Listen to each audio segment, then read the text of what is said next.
يا معشر المهاجرين خصال خمس إذا ابتليتم بهن وأعوذ بالله أن تدركوهن لن تظهر الفاحشة في قوم قط حتى يعلنوا بها إلا فشا فيهم الطاعون والأوجاع التي لن تكن فقط في أسفارهم الذين مضوا إلى آخر الحديث أو كما قال النبي صلى الله عليه وسلم رواه ابن ماجه الحمد لله যাবতীয় প্রশংসা যাবতীয় গুণগান যাবতীয় সিদ্ধিসারা সে মহান রব্বুল আলামিনের জন্য যে মহান রব্বুল আলামিন আমাদেরকে মসজিদে যথাসময়ে আসার জন্য এবং দুই একটি কথা বলার এবং আপনাদেরকে শ্রবণ করার জন্য আল্লাহ রব্বুল আলামিন সুযোগ করে দিয়েছেন সেই মহান রব্বুল আলামিনের দরবারে জানাই লাখো কোটি শুকরিয়া সকলে বলুন আলহামদুলিল্লাহ দরুদ ও শান্তি দ্বারা বর্ষিত হোক সর্বকালের সর্বশ্রেষ্ঠ মানব আখির নবী সাইয়্যিদুল মুস্তাফা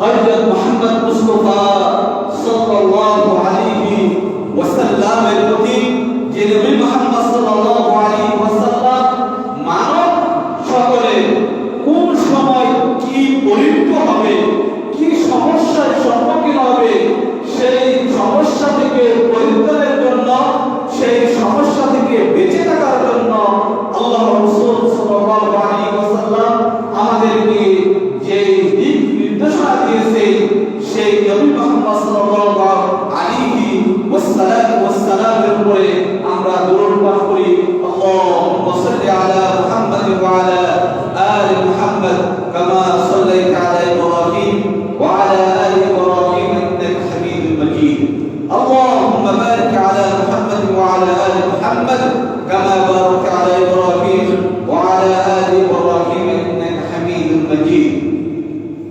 উপস্থিত আমার প্রিয় মুসলিয়ান کرام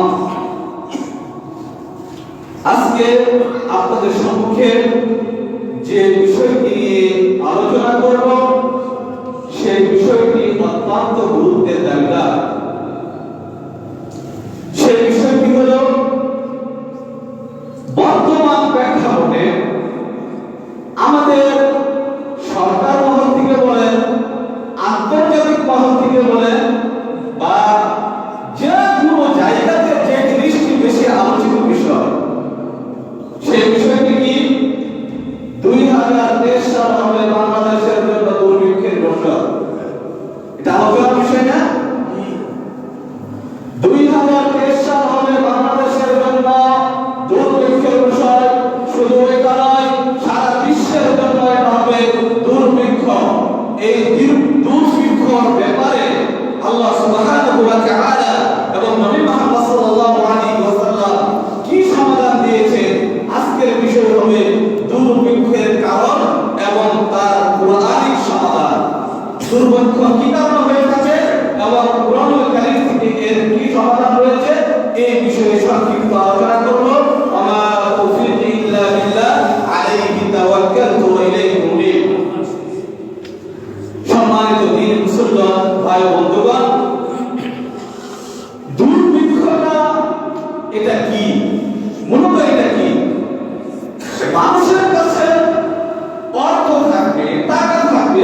তাহলে দুর্ভিক্ষ বা খাদ্যের ঘাটতির কারণ কি?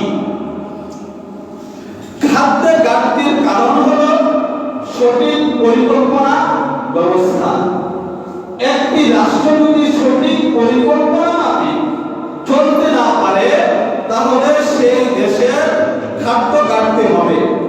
এটা অত্যন্ত জরুরি, এটা হওয়া আবশ্যক। আপনার দেশকে আপনি পরিকল্পনা করে পরিচালনা করতেছেন না, এর মানে কি এই দেশের খাদ্য ঘাটতি হবে। সমাজের উপস্থিতি করবার শুরুতে একটি কথা বললে কোন দলকে কোন গ্রুপকে ইন্ডিকেট করে আমার কথা হবে না, কথা হবে একমাত্র কোরআন এবং সুন্নাহ বলে। আপনারা কোন দলে থাকতে পারেন, আপনারা কেউ মরণ হবেন না। সর্বপ্রথম এই কথাটি আপনাদের কাছে আমার আবেদন। সমাজের উপস্থিতি একটি রাষ্ট্র যখন পরিকল্পনার বাহিরে যে চলাফেরা করে তখন সেই দেশের খাদ্য ঘাটতিটা হওয়া আবশ্যক। সমাজের উপস্থিতি বাংলাদেশ এমন একটি রাষ্ট্র যে রাষ্ট্রে যে কোনো জায়গায় আপনি গাছ রোপণ করেন, ফসল রোপণ করেন, সেই রাষ্ট্রে কি গাছ হয় না? হয় কি হয় না? বাংলাদেশ এমন একটি উর্বর রাষ্ট্র, আপনি একটি বিল্ডিং নির্মাণ করছেন, বিল্ডিং নির্মাণ করার পর আপনি আস্তর করেন না, সেই জায়গায় রং করেন নাই, দেখবেন কয়েক বছর পরে আস্তর না করার কারণে সেই বিল্ডিং এর মাঝ থেকে এই পুরো মাটি ইট থেকে আপনার গাছ বের হচ্ছে, ছোট ছোট গাছ বের হয় না? সত্য কি মিথ্যা? তাহলে এই দেশটা হলো একটা একেবারে উর্বর রাষ্ট্র, উর্বর ভূমি। অথচ সৌদি আরব বা অন্য রাষ্ট্রগুলোকে আপনি দেখেন মরুভূমির মধ্যে কি গাছ সৌদি আরব হয়ে গেছে, তার কি দেখছেন মরুভূমির মধ্যে কোনো গাছ হয়েছে? তাহলে তারা কিভাবে খাদ্য ঘাটতি তারা পরিপূর্ণ করতেছে? এটাই হবে কোরআনিক সমাধান। সমাজের উপস্থিতি যদি আমরা লক্ষ্য করি তাহলে দেখতে পাবো অল্প কিছুদিন আগে আমাদের পার্শ্ববর্তী রাষ্ট্র শ্রীলঙ্কা নামক রাষ্ট্র, সেই দেশে দুর্ভিক্ষ হয়েছিল কিনা? হয় নাই? দেশ জমিয়ে হয়েছিল কিনা? হয় নাই? তাদের একটি মাত্র কারণ, সেটা হলো নিজ দেশের পরিকল্পনা অনুযায়ী রাজনৈতিক পরিচালনা সঠিকভাবে ছিল না। দ্বিতীয়ত কি, তারা নিজের দেশের সম্পদ কিভাবে অর্জন করবে, তারা কিভাবে ফসল ফলাবে, সেই ফসল থেকে তারা বিরত থেকে অন্যের রাষ্ট্রের উপর তারা নির্ভর হয়ে গেছিল। বিদায় তাদের দেশে দুর্ভিক্ষ এবং দেশ দলীয় হয়ে গিয়েছিল। এটি হলো শ্রীলঙ্কা নামক রাষ্ট্র দেউলিয়া হওয়ার একটি মাত্র কারণ। সম্মানিত উপস্থিতি, আলী রাদিয়াল্লাহু তাআলা রাসূল করিম সাল্লাল্লাহু আলাইহি ওয়াসাল্লামের জামাতা আলী রাদিয়াল্লাহু তাআলা তিনি বলেন যে মা নাযালা বালাউন ইল্লা বিযামবি, কোন রাষ্ট্রের উপর কোন দেশের উপর মা নাযালা বালাউন, আল্লাহ রাব্বুল আলামিন বালা নির্মাণ করে না, বালা দিয়ে থাকেন না, ইল্লা বিযামবি, সেই দেশে আল্লাহ রাব্বুল আলামিন বালা দিয়ে থাকেন যে দেশের মানুষ অত্যন্ত পাপাচারী এবং পাপ কাজে লিপ্ত। তাহলে আমরা পাপ কাজে লিপ্ত আছি কিনা? না, আমরা সবাই পাপ থেকে মুক্ত। আবার বলছেন আলী রাদিয়াল্লাহু তাআলা বলছেন ওয়ালা রাফা ইল্লা বিতাওবাতি, আল্লাহ রাব্বুল আলামিন এই খাদ্য সংকট, এই বালা মুসিবত এই থেকে বিরত করবেন না, এই সংকট থেকে বালা থেকে আপনাদেরকে দূরীভূত করবেন না, ইল্লা বিতাওবা, যতক্ষণ পর্যন্ত মুসলিম সমাজ তওবা না করবে, তওবা না করে আল্লাহ রাব্বুল আলামিনের রাস্তায় যতক্ষণ পর্যন্ত ফিরে আসবে ততক্ষণ পর্যন্ত আল্লাহ রাব্বুল আলামিন এই বালাকে উঠিয়ে নেবেন না। সম্মানিত সুধী, আপনাদেরকে একটু কথা বলি যে কয়েকদিন পূর্বে আমাদের কাছে বালা, এই বালাটা এমন বালা আসবে যে বালার নাম আপনি জীবন মাত্র শুনেন না। কয়েকদিন আগে যে করোনা আসছিল, এই করোনার নাম কি আপনারা জীবনে শুনছেন? জীবনে শুনছিলাম আমরা। করোনা কি জন্য আসছে? আমাদের পাপের ফসল হিসেবে করোনা আসছে। আল্লাহ আলী রাদিয়াল্লাহু তাআলা কি বলছেন? মা নাযালা বালাউন ইল্লা বিযামবি, কোন বালা আসবে না, যদি আসে সেটা হবে আমাদের পাপের কারণে। আচ্ছা, আমাদের বাংলাদেশে এখন এইডস নামক একটা রোগ আছে। এই এইডস নামক রোগ, এটা কি দীর্ঘ 2 বছর আগে ছিল? হ্যাঁ, 1 বছর আগে ছিল, 1 বছর হচ্ছে, 100 বছর আগে ছিল, 200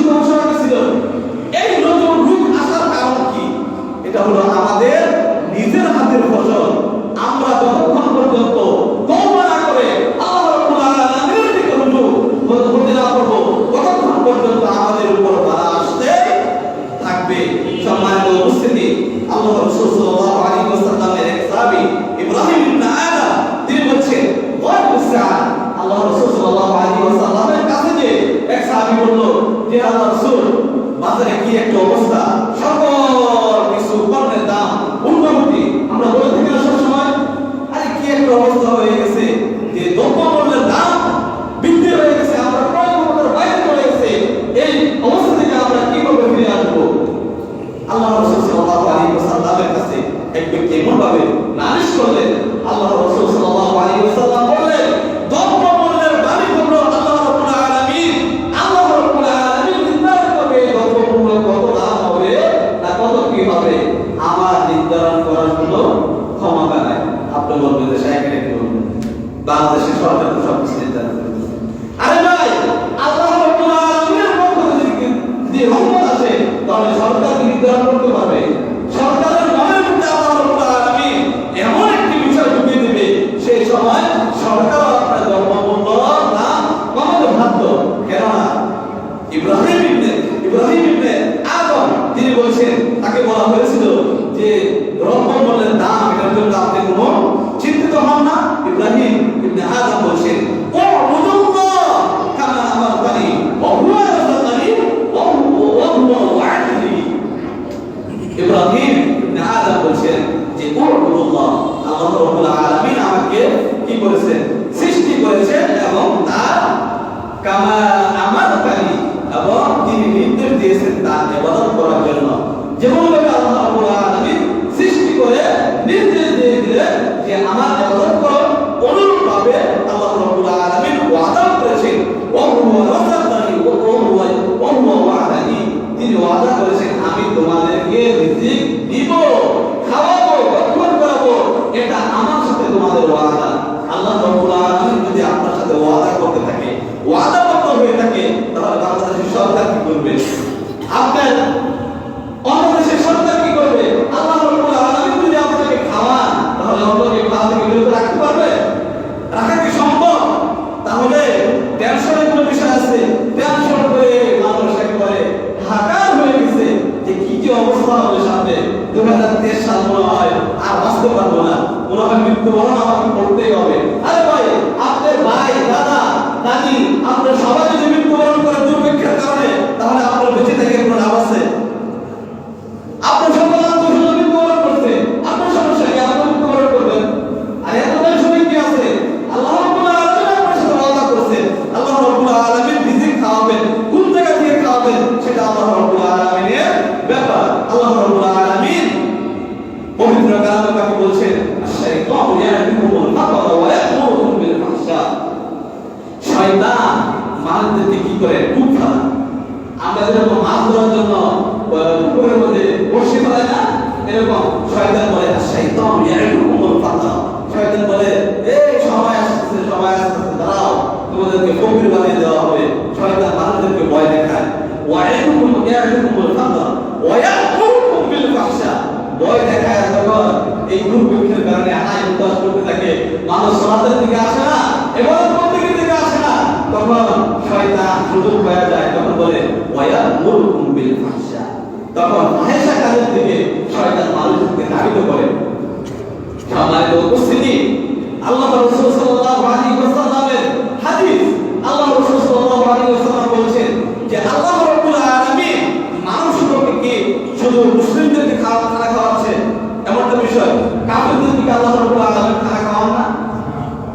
আল্লাহ রাসূল সাল্লাল্লাহু আলাইহি ওয়াসাল্লাম বলেছেন যে লাউ কানা দীনু ইনদাল্লাহি জুনাহুন বাউদুন মা সাকা শুরবাতু কাফির। আল্লাহ রাব্বুল আলামিন বলেছেন যে মানুষ সকলকে আল্লাহ রাব্বুল আলামিন যে নিয়ামত দান করেছে, মুসলিম বলেন অমুসলিম বলেন যত সকল মানুষ সকল রয়েছে, সকল সৃষ্টিজীবকে আল্লাহ রাব্বুল আলামিন যে আহার করার জন্য যে বস্তুগুলো দিয়েছে, সেই বস্তুগুলো আল্লাহ রাব্বুল আলামিনের কাছে বলছেন জানাবু বাউদাতিন, একটা মাছের দানা রয়েছে না, দানা সমপরিমাণ সম্পদ আল্লাহ রাব্বুল আলামিন মানব সকলকে এবং আশরাফুল মাখলুকাতকে এই সমপরিমাণ সম্পদ দিয়েছে। মা সাকা শুরবাতু কাফির বলছে এর চাইতে যদি বেশি সম্পদ আমি দান করতাম, তাহলে আমি মানব সকলকে নয়, মুসলিম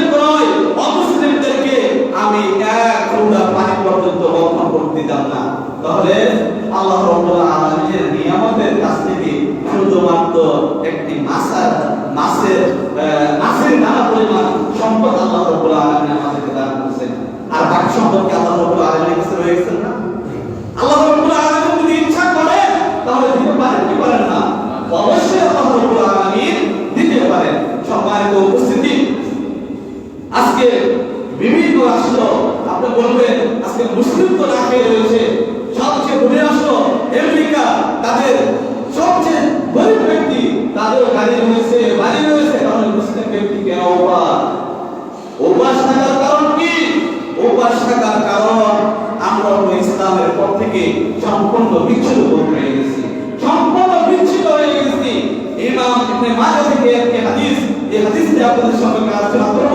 আল্লাহ রাসূল সাল্লাল্লাহু আলাইহি ওয়াসাল্লাম বলেন, ওয়া রাওয়াহ সাহাবাতুল জালিল আব্দুল্লাহ ইবনে উমর রাদিয়াল্লাহু আনহুমা আন নবী সাল্লাল্লাহু আলাইহি ওয়াসাল্লাম, ইয়া মা'শারাল মুজাহিদিন, ইয়া মা'শারাল মুহাজিরিন, খিসারুন খামসুন ইযা বতালাইতুম বিহিন্না ওয়া আউযু বিল্লাহি আন তুদরিকুহুন্না লান তুযহিরুল ফাহিশাতু ফি কওমিন কাত্তুন। ইবনে আব্দুল্লাহ ইবনে উমর রাদিয়াল্লাহু তাআলা বলেন, হে মুহাজিররা, খিসারুন খামসুন, পাঁচটি বিষয়বস্তু রয়েছে, ধ্বংসাত্মক বিষয়বস্তু, ইযা বতালাইতুম বিহিন্না, তোমরা সেটা থেকে বিরত থাকো, তোমরা সেটা থেকে বেঁচে থাকো, ওয়া আউযু বিল্লাহি আন তুদরিকুহুন্না, তোমরা সেটা থেকে পরিত্রাণ পাওয়ার জন্য ইচ্ছা পোষণ করো। সেই পাঁচটি জিনিস কি? সেই পাঁচটি জিনিসের একটি জিনিস যদি আপনারা কি করে বিরত থাকেন, তাহলে আরেকটা জিনিস অবাধারিত আপনার আল্লাহ রাব্বুল আলামিনের পক্ষ থেকে হয়ে যাবে।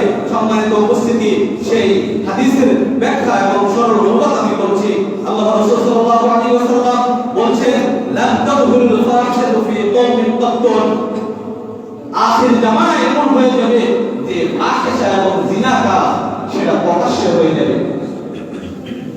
আমি দুই থেকে তিন সপ্তাহ আগে একজন ব্যক্তির নাম উল্লেখ করে বলছিলাম যে প্রকাশ্য জিনা, এবং সে বলছে যে আমি এই সন্তানের মালিক।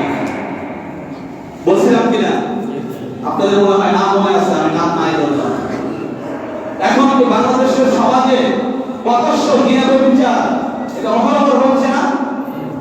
আপনি এমপি পাড়া থেকে শুরু করে, মন্ত্রী পাড়া থেকে শুরু করে, আপনার ঢাকা শহর থেকে বিভিন্ন হোটেল, আপনার যেখানে যান, শুধু এটা নয়, গ্রামগঞ্জের চিপাই চাপাই যে হোটেলগুলো তৈরি হয়েছে, সকল হোটেলে আপনার প্রকাশ্যে জিনা ব্যভিচার আপনার আরম্ভ হয়ে গেছে না?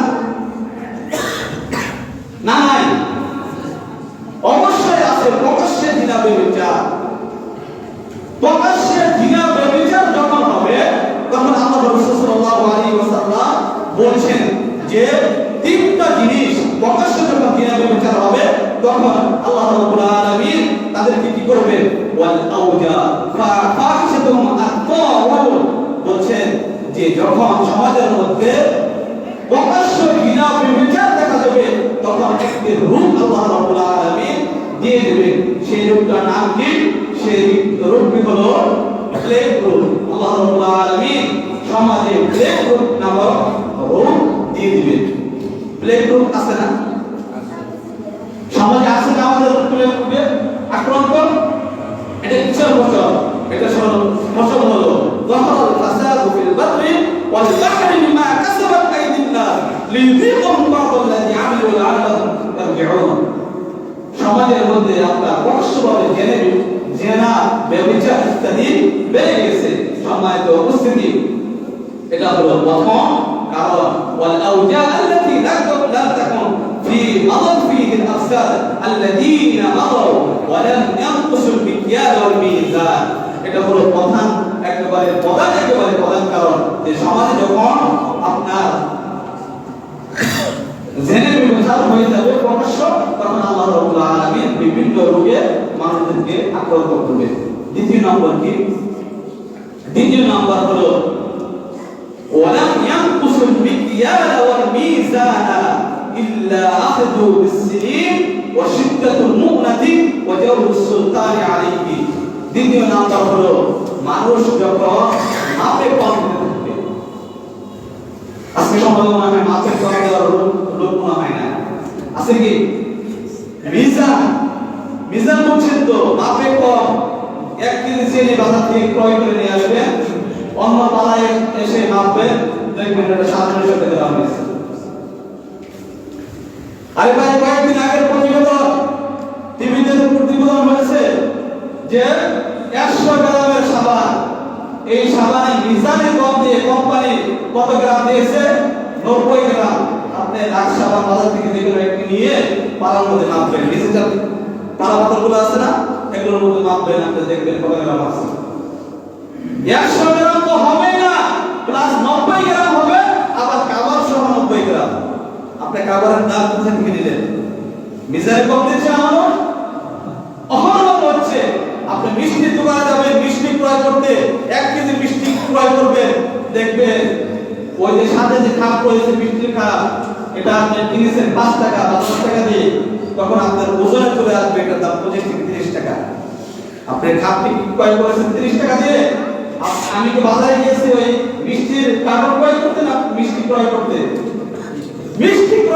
কিন্তু আমাকে ঠকিয়ে দিচ্ছে, মিজানে দাঁড়িপাল্লাতে কম দিচ্ছে।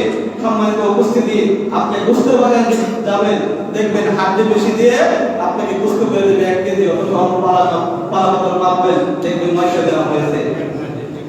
সম্মানিত উপস্থিতি, বাজারে যাবেন ব্রয়লার মুরগির দোকানে, আমি কাউকে ইন্ডিকেট করে কথা বলছি না, ব্রয়লার মুরগির দোকানে যাবেন, এমন চুরের চুর, এমন বাটপারের বাটপা, তারা কি করে আপনার ওই মিজানের মধ্যে যে জায়গায় আপনার মুরগি রয়েছে পালাপাতরের মধ্যে 50 গ্রাম ওজন বেশি করে দেবে, ওই 50 গ্রাম তার বেশি। এগুলো প্রতিবেদন হয়েছে না, যারা অনলাইন মিডিয়ার সাথে যুক্ত, ফেসবুকের সাথে যুক্ত, তারা লক্ষ্য করবেন, দেখবেন এরকম বাংলাদেশে হচ্ছে। বাংলাদেশে যদি ঢাকার রাজধানী সদরঘাটে যান, তাহলে দেখবেন 1 কেজি আঙ্গুর ফল কিনছেন, যে আঙ্গুর ফলটা আপনার যারটা আপনি দিলেন, বললেন যে এই আঙ্গুর ফলটা আমাকে দিবেন, ওই ব্যবসায়ী সে চালাকি করে তার পায়ের সাথে আরেকটি ব্যাগ এমন ভাবে রেখে দিয়েছে, ওইটার ওজন আপনার 1 কেজি, কিন্তু যখন মাপ দিবে তখন ওই জিনিসটা নিচে রেখে ওই পচা আঙ্গুরটা আপনাকে দিবে। ওই পচা আঙ্গুরটা বাড়িতে এসে দেখবেন আপনি এত সুন্দর আঙ্গুর কিনলাম, বাড়িতে এসে দেখুন জাঙ্গল অবস্থা। মিজানে কি কম দিচ্ছে কি দিচ্ছে না? আল্লাহ রাসূল সাল্লাল্লাহু আলাইহি ওয়াসাল্লাম বলছেন যে ওয়ালাম ইয়াকুসুল বিকিয়ার ওয়াল মিজান, যখন মানুষ মিজানে কম দিতে থাকবে তখন কি হবে? তখন বলছেন যে ইল্লা আখাযু বিসসিনিন, তখন নিত্য প্রয়োজনীয় জিনিসের দাম বৃদ্ধি করতে থাকবে। আরে ভাই, নিত্য প্রয়োজনীয় জিনিসের দাম বৃদ্ধি পেতে থাকবে, রাসূল সাল্লাল্লাহু আলাইহি ওয়াসাল্লাম হাদিস, আপনি রাসূল সাল্লাল্লাহু আলাইহি ওয়াসাল্লামের হাদিস মানলেন না, কিন্তু নিত্য প্রয়োজনীয় দাম বাড়লো। আপনি বলবেন যে আমি তো মাত্র মুরগির ওজনে 50 গ্রাম কম দিয়েছি, এটার কারণে কি সুবিধা কি অসুবিধা হয়েছে? আমি তো সামান্য 10 টাকা ইনকাম করেছি। আল্লাহ রাসূল সাল্লাল্লাহু আলাইহি ওয়াসাল্লামের হাদিস হলো, যখন মানুষ মিজানে কম দিবে, পাল্লাতে কম দিবে, তখন মানুষের কি হবে? মানুষের নিত্য প্রয়োজনীয় দাম, নিত্য প্রয়োজনীয় জিনিসের দাম বৃদ্ধি পেয়ে যাবে। আরেকটু কি হবে?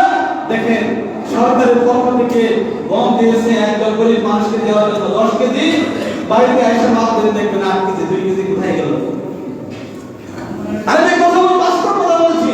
আপনি বলবেন যে সাহেব আপনি সরকারের বিরুদ্ধে কথা বলছেন, আমি সরকারের বিরুদ্ধে কথা বলছি না, দায়িত্বশীল ব্যক্তিদের বিরুদ্ধে কথা বলছি। 8 কেজি বাজার আপনি নিয়ে এসে মাপতে দেখবেন 8 কেজি 2 কেজি কোথায় গেল?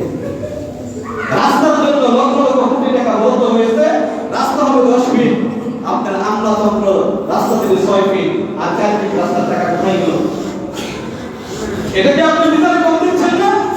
আপনি শুধু করবেন, আপনি তো শুধু ওই সাধারণ ব্যবসায়ী করবেন না, প্রত্যেক ক্ষেত্রে চুর বাটপার চিটা এগুলো আমাদের বাংলাদেশের মধ্যে অহরহ আপনার বিস্তার লাভ করেছে।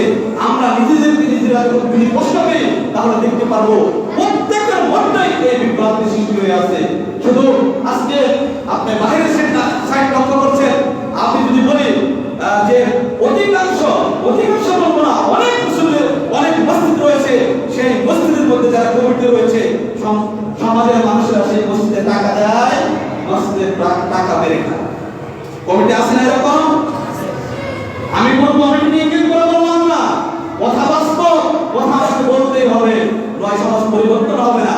অনেক কমিটি রয়েছে এবং অনেক মাদ্রাসার প্রিন্সিপাল রয়েছে, তারা ছোট ছোট বাচ্চাদেরকে কালেকশন করায়, কালেকশন করে পার্সেন্টেজ হিসেবে রাতে সেই টাকার ভাগ সে নিয়ে নেন। আপনি কেন শুধু বাচ্চাদের দিয়ে কালেকশন করেন? কে আপনাকে অধিকার দিল? আপনাকে কে বাটপারি করতে বলছে? আপনি কেন ওই টাকা নিলেন?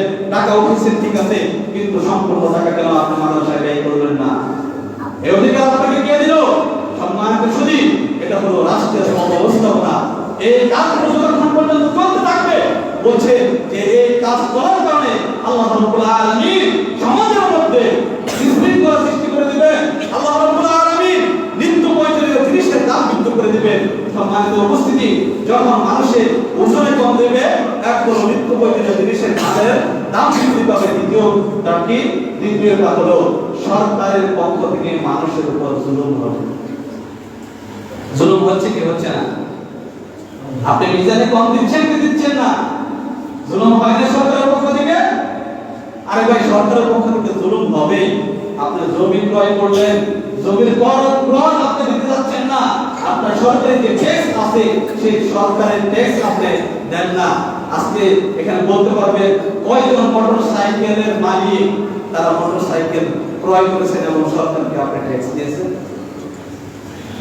100% বলতে পারবেন? আপনি সরকারের রাস্তা দিয়ে চলতেছেন, সরকারকে আপনি ট্যাক্স দিয়েছেন, এরকম লোক আছে? যদি থাকে তাহলে হাতে গোনা 5 জন একসঙ্গে আপনি দিলেন না কেন? সরকার আপনার উপরে জুলুম করবে না কেন? 100 টাকা তেল আপনার 150 টাকা 200 টাকা করবে না কেন? আপনি কোন সরকারের করকে আপনি ট্যাক্সকে বাকি দিচ্ছেন? সরকার চলবে কোথা থেকে? আপনি শুধু আপনি নিজেরটাই ভাবছেন সরকার আমার উপরে জুলুম করছে। আপনি সরকারের উপরে জুলুম করেন নাই? সরকারের উপরে আপনি নিজেও জুলুম করছেন। সম্মানিত উপস্থিতি, এটা হলো এক প্রকার। দ্বিতীয় প্রকার হলো অনাবৃষ্টি। আল্লাহ রাসূল সাল্লাল্লাহু আলাইহি ওয়াসাল্লাম বলছেন, ওয়ালাম ইয়ামনাউ যাকাতু আমওয়ালিহিম ইল্লা বি'আল কিতরা মিনাস সামাই ওয়ালাউলা আল-বাহারিম লাম ইমতিরু।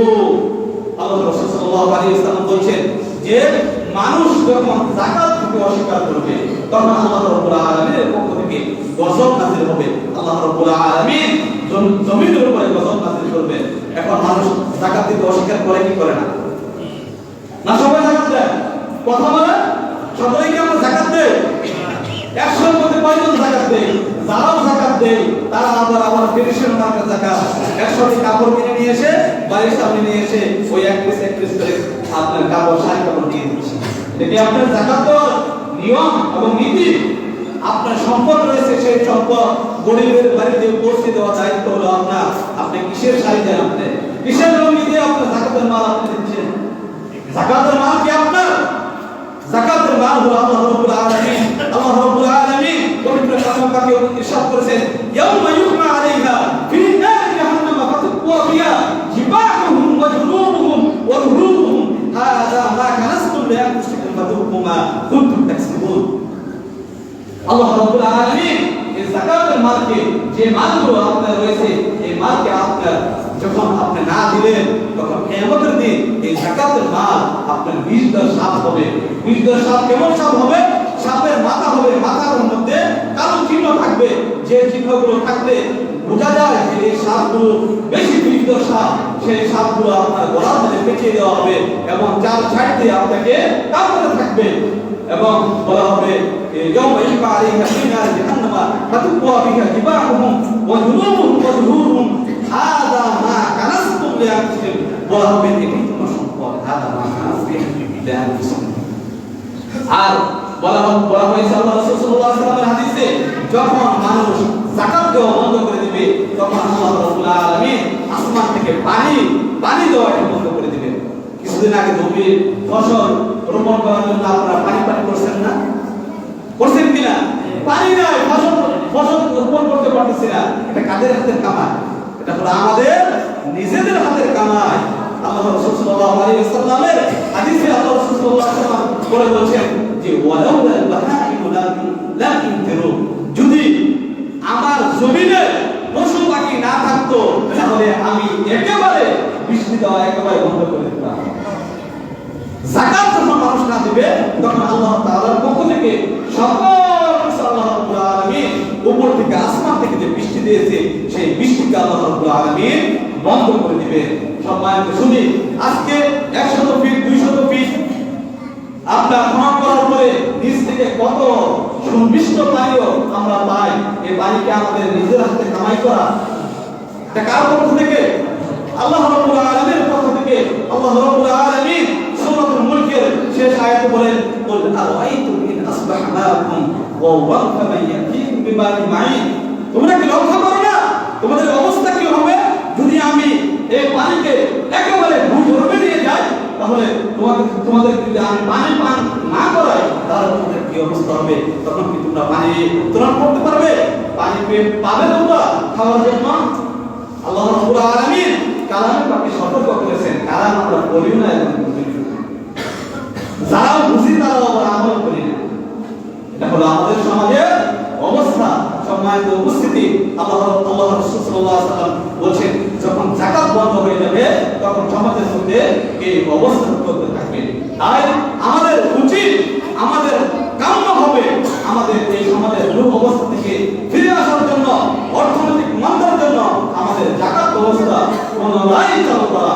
সম্মানিত উপস্থিতি, আজকে মসজিদের জন্য যখন 5 টাকা দিতে বলা হয়, 5 টাকা আমরা দেই না। আর 5 টাকা দিয়ে দিলে মনে হয় বেশি দান করা হয়ে যাবে। আরে ভাই, এই 5 টাকা তো আপনার 5 টাকা না। বাজারে যাবেন, সাথে সাথে যে 50 টাকা 100 টাকা বক্ষণ করে ফেলবেন, ওটা আপনার সমস্যা নাই। আপনার এই যাকাতের মাল দ্বারা, আপনার এই সম্পদ দ্বারা যে আল্লাহ রাব্বুল আলামিন দুনিয়ার বুকে এই বাহাইম যারা রয়েছে তাদেরকে সুখ শান্তিতে রাখবে, তাদেরকে পানি পান করাবে, এটা আপনার দৃষ্টিপাত হয় না। শুধু তাই নয়, যখন জমিনের মধ্যে বৃষ্টিপাত না হবে, বৃষ্টিপাত হয় না, তখন জমিনের মধ্যে যারা পশু পাখি রয়েছে তারা আল্লাহ রাব্বুল আলামিনের কাছে দোয়া করতে থাকে যে এই মানব সম্পর্কে আল্লাহ রাব্বুল আলামিন আপনার সম্পূর্ণভাবে উল্টিয়ে দেন, এদেরকে ধ্বংস করে দেন। এদের পাপের কারণে আজকে আমরা পানি বক্ষণ করতে পারতেছি না, এদের পাপের কারণে আমরা সঠিকভাবে খানা পাচ্ছি না।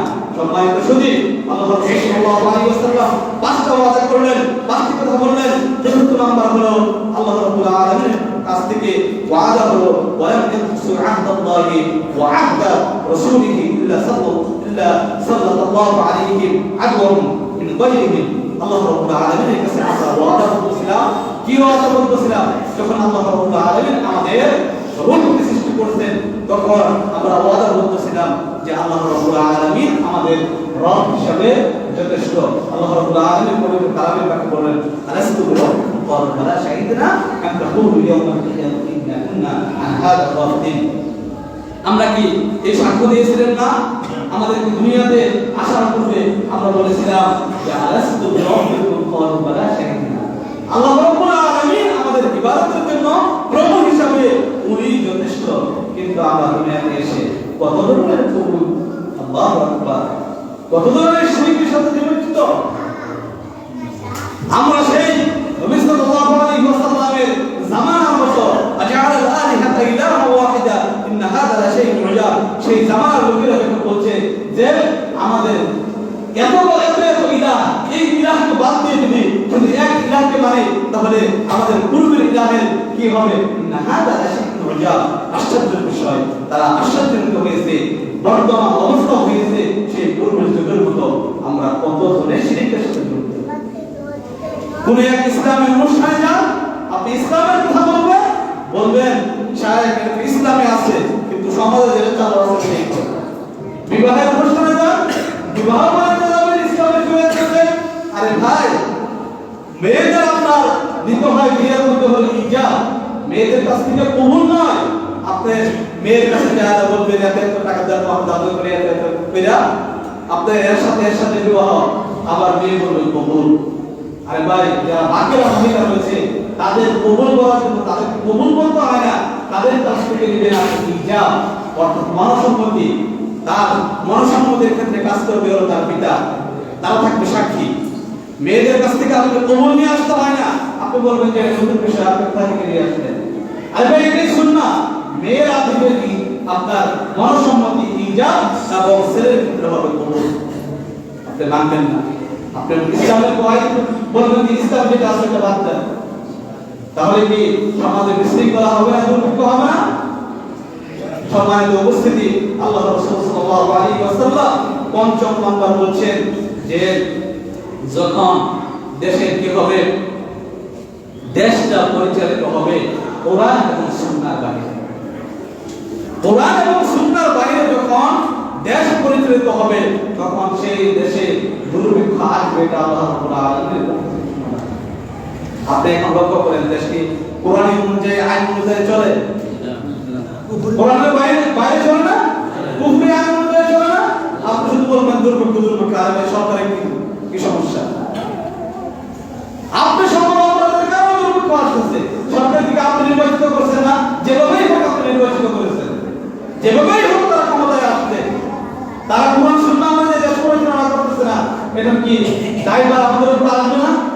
বলা হয়েছে আল্লাহ রাসূল সাল্লাল্লাহু আলাইহি ওয়াসাল্লামের হাদিসে যে দেশের প্রজা যেরকম হবে ওই দেশের সরকার সেরকম হবে। আমরা প্রজারা হলে আপনার নরমাল অবস্থা, আমাদের রাজা আবার কেমন হবে? তাই সর্বপ্রথম উচিত হলো আমাদের নিজেদেরকে সংশোধন করা। খলিফা ওমর ইবনে আব্দুল আজিজ, যাকে বলা হয় পঞ্চম নম্বর খলিফা, ওমর ইবনে আব্দুল আজিজের সময়ে যাকাতের মাল বিভিন্ন কোষাগারে এমন ভাবে জমা হয়ে গেল, এই মাল তারা কাকে দিবে? প্রত্যেককে তো তারা সঠিকভাবে যাকাত আদায় করতে। ওমর ইবনে আব্দুল আজিজ টেনশন এসে বললো যে মাল আমি কি করব? তখন তিনি এই খুঁজতে থাকলেন এই সমাজের মধ্যে কে কোন ব্যক্তি ঋণগ্রস্ত রয়েছে, তাদের ঋণ যারা ঋণগ্রস্ত রয়েছে তাদেরকে এই ঋণ পরিশোধ করে দেওয়া হবে এই সরকারের মাল থেকে। ওমর ইবনে আব্দুল আজিজ পঞ্চম খলিফা তাকে বলা হয়। ওমর ইবনে আব্দুল আজিজ তিনি ইসলামী কোরআন এবং সুন্নাহ অনুযায়ী রাষ্ট্র পরিচালনার কারণে তার রাষ্ট্র ব্যবস্থা হয়েছিল এরকম।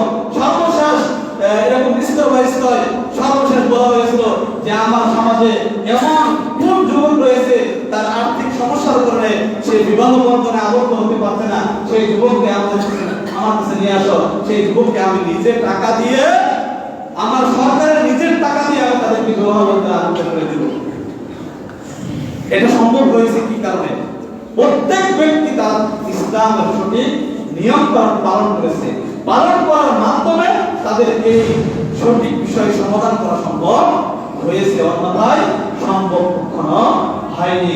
সম্মানিত সুধী, তাই আজকে যে আলোচনা করলাম, একটি হাদিস আলোচনা করলাম, সেটা হলো আমাদের আমলের কারণে, আমাদের কাজের কারণে, যে কাজটা করার কারণে আমাদের উপর দুর্ভিক্ষ নামক জিনিসটা আসা সম্ভব। দুর্ভিক্ষ আমরা নিজেরাই নিয়ে আসতে পারি, এই দুর্ভিক্ষ থেকে আমরা নিজেরাই পরিত্রাণ পেতে পারি। আল্লাহ রাব্বুল আলামিন পরিত্রাণ পাওয়ার জন্য বলছেন যে ওয়ালাউ আন্না আহলাল কুরা আমানু ওয়াত্তাকাউ লাফাতাহনা আলাইহিম বারাকাতিন মিনাস সামা। যখন আমার বান্দারা হয়ে যাবে কি ঈমানদার মুত্তাকি, লাফাতাহনা আলাইহিম বারাকাতিন মিনাস সামা, আল্লাহ রাব্বুল আলামিন আসমান থেকে বরকত নাযিল করবেন, বরকতকে ঢেলে দিবেন। আল্লাহ রাব্বুল আলামিন যখন বরকত দান করবেন তখন কি আমাদের কোনো দুর্ভিক্ষ থাকবে?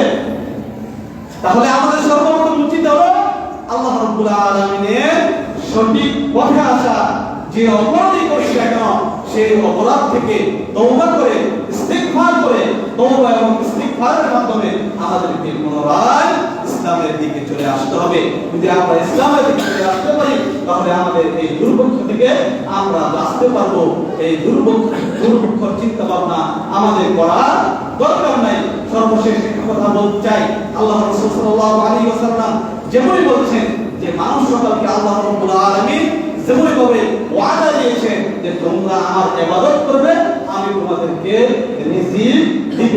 অতএব আল্লাহ রাব্বুল আলামিন যেমনই ভাবে আমাদেরকে ওয়াদা করেছেন সেই ওয়াদা আমাদেরকে বাস্তবায়ন করবে একমাত্র আল্লাহ রাব্বুল আলামিনের ইবাদত করার মাধ্যমে। তাই পরিশেষে বলতে চাই আমরা যেন আল্লাহ রাব্বুল আলামিনের কাছে তওবা করতে পারি, তওবা এবং ইস্তিগফার করে আল্লাহ রাব্বুল আলামিনের কাছ থেকে সঠিক রিজিক আমরা পেতে পারি।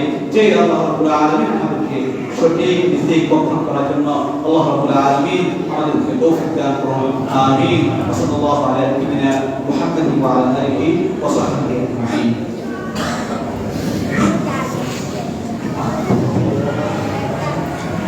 আলহামদুলিল্লাহ, আলহামদুলিল্লাহ ওয়াহদাহু ওয়াসসালাতু ওয়াসসালামু আলা মান লা নাবিয়্যা বা'দাহু ওয়া বা'দ। اللهم صل على محمد وعلى ال محمد كما صليت على ابراهيم وعلى ال ابراهيم انك حميد مجيد. اللهم بارك على محمد وعلى ال محمد كما باركت على ابراهيم وعلى ال ابراهيم انك حميد مجيد. اللهم اعز الاسلام والمسلمين اللهم اعز الاسلام والمسلمين واخذل الكفرة والمبتدئة والمشركين সম্মানিত সুধী সময় শেষ হয়ে গেছে একটি হাদিস আপনাদের কাছে না বললেই না আল্লাহ রাসূল সাল্লাল্লাহু আলাইহি ওয়াসাল্লাম আল্লাহ রাব্বুল আলামিনের কাছে তিনটি দোয়া করেছেন তার দুটি দোয়া কবুল হয়েছে আল্লাহ রাব্বুল আলামিনের কাছে একটি দোয়া কবুল হয় দুটি দোয়া কি তার মধ্যে প্রথম দোয়া হলো যে আল্লাহ রাব্বুল আলামিন দোয়া করেছিলেন একটি মসজিদে বসে যে আমার উম্মতেরা উম্মতে মুহাম্মাদিরা যেন কোনো সময় খানা পিনা পাহাড়ে কখনো যেন মৃত্যুবরণ না করে দুর্ভিক্ষের কারণে যেন মৃত্যুবরণ না করে আমি হাদিস বলতেছি সময় সংকটের কারণে অর্থটুকু বলে গেলাম আল্লাহ রাসূল সাল্লাল্লাহু আলাইহি ওয়াসাল্লাম যখন এই দোয়া করেছেন আল্লাহ রাব্বুল আলামিনের কাছে আল্লাহ রাব্বুল আলামিন এই দোয়াটি কবুল করেছেন অতএব আমাদেরকে বিশ্বাস রাখতে হবে যে আল্লাহ রাব্বুল আলামিন কখনো আমাদেরকে কি করবেন না দুর্ভিক্ষ দিবেন না দ্বিতীয় নম্বর কি দ্বিতীয় নম্বর দোয়া আল্লাহ রাসূল সাল্লাল্লাহু আলাইহি ওয়াসাল্লাম বলেছেন যে বাহিরের কোন রাষ্ট্র দ্বারা মুসলিম উম্মাহকে একেবারে কোনো সময় ধ্বংস করে দিবেন না অর্থাৎ এই দেখেন মিয়ানমার এই দেশের মুসলিমের উপর অনেক অত্যাচার করেছে না অত্যাচার কি কম ছিল কিন্তু মিয়ানমারে কি একটা মুসলিম নাই মুসলিমকে একেবারে ধ্বংস করতে পেরেছে এখন কিন্তু মুসলিম রয়েছে আল্লাহ রাসূল সাল্লাল্লাহু আলাইহি ওয়াসাল্লামের হাদিস কোন দেশ থেকে একেবারে মুসলিমকে আপনার দুর্বল করতে পারবেন না ইসলামকে আল্লাহ রাব্বুল আলামিন টিকে রাখবেন আল্লাহ রাব্বুল আলামিন আয়াতে পাক বলেন ইরিদুনা লিইউশিউ নূরাল্লাহি বিআফওয়াহিহিম ওয়াল্লাহু মুতিম্মু নূরিহি ওয়ালাউ কারিহাল কাফিরুন কাফির এবং বিদুই মুশরিকরা তারা ইসলামের রূপকে তারা চায় তাদের বুকের ফু দিয়ে নিভিয়ে দিতে কিন্তু আল্লাহ রাব্বুল আলামিন ইসলামকে চিরতরে বিজয় রাখবেন কিন্তু দ্বিতীয় নম্বর দোয়া যেটা আল্লাহ রাব্বুল আলামিনের কাছে কবুল হয় না সেটা হলো আল্লাহ রাব্বুল আলামিন সাল্লাল্লাহু আলাইহি ওয়াসাল্লাম দোয়া করেছিলেন যে আমার এক মুসলিম বান্দা আর মুসলিম বান্দার সাথে ঝগড়া বিবাদ যে হয় এই ঝগড়া বিবাদ যেন না হয় এটা আল্লাহ রাব্বুল আলামিনের কাছে নবী সাল্লাল্লাহু আলাইহি ওয়াসাল্লাম দোয়া করেছেন কিন্তু নবী সাল্লাল্লাহু আলাইহি ওয়াসাল্লামের এই দোয়া আল্লাহ রাব্বুল আলামিন কবুল করেন না বিদায় এখনো মানুষের মধ্যে কি ঝগড়া বিবাদ আছে না লেগেই থাকে সবসময় ঝগড়া বিবাদ এটা আল্লাহ রাব্বুল আলামিনের পক্ষ থেকে কি হয় না কবুল হয় না উপরে যে রয়েছে দুর্ভিক্ষ এবং মুসলিমকে পুরোদমে নিধন করা এই দুটি দোয়া আল্লাহ রাব্বুল আলামিনের কাছে কবুল হয়েছে অতএব কিয়ামত পর্যন্ত দুর্ভিক্ষ অনাহারের কারণে আল্লাহ রাব্বুল আলামিন মানুষকে মারবেন না এবং দ্বিতীয়তে হলো ইসলামের উপরে অন্য কোনো কিছু অন্য কোনো ধর্ম বিজয়ী লাভ করতে পারবে না এটা হলো আল্লাহ রাব্বুল আলামিনের কাছে নবী সাল্লাল্লাহু আলাইহি ওয়াসাল্লামের দোয়া এটার প্রতি যদি আমাদের বিশ্বাস থাকে তাহলে আল্লাহ রাব্বুল আলামিন আমাদেরকে দুর্ভিক্ষ দিবেন না ربنا آتنا في الدنيا حسنة وفي الآخرة حسنة وقنا عذاب النار رب ارحمهما كما ربياني صغيرا رب ارحمهما كما ربياني صغيرا اللهم صل على محمد وعلى آل محمد كما صليت على إبراهيم وعلى آل إبراهيم إنك حميد مجيد اللهم بارك على محمد وعلى آل محمد كما باركت على إبراهيم وعلى آل إبراهيم إنك حميد مجيد سبحان ربك رب العزة عما يصفون وسلام على المرسلين والحمد لله رب العالمين قوموا إلى الصلاة